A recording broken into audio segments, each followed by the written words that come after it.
In this next tutorial, we'll be dealing with the gradient tool in Photoshop.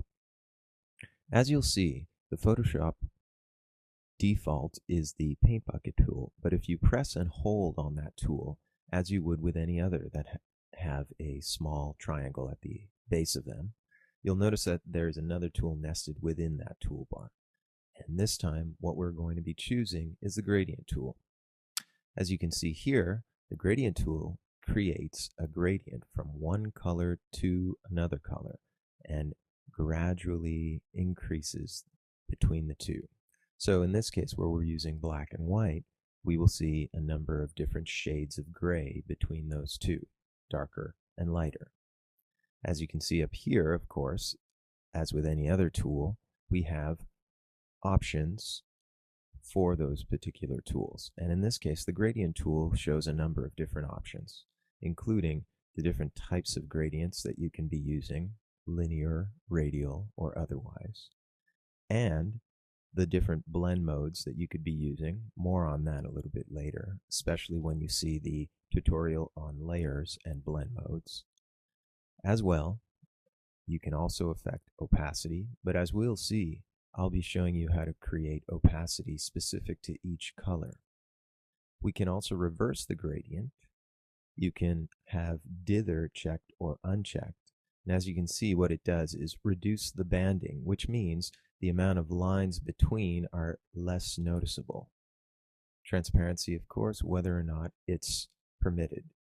So let's begin with the gradient tool, and notice that by default, I'm using the black and white colors here, and that has given me a gradient of black and white. Let's see how we can apply these gradients. You'll notice that the toolbar is this cursor, and what I'm going to be doing with this object at the moment is to drag it in any particular direction. I've chosen, in this case, a linear gradient, and as you'll see, the lines that are created in this gradient go in a linear fashion, horizontal, vertical, whatever the case may be. If you want a perfectly straight gradient, you can press Shift to hold things in a straight line. And as you can see, we can also do that diagonally, among other things. Notice that you can also apply a radial gradient. In this case, you'll notice that the black area is centered on this object, and wherever I stretch this out to, you'll notice that if I make a longer line, the gradient increases between black and white.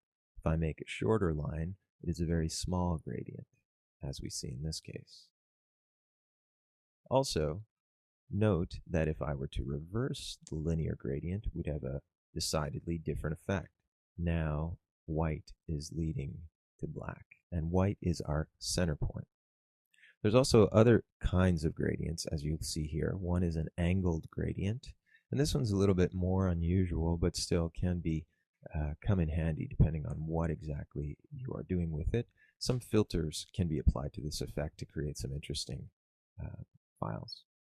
There's also another one which is referred to as the reflected gradient, and this one usually shows not just merely one color going to another, but it reflects the gradient, so it gives sort of like a mirror image of this. This is wonderful for creating different interface elements that will work with gradients, in particular shadow and light, to create a very angled three-dimensional look.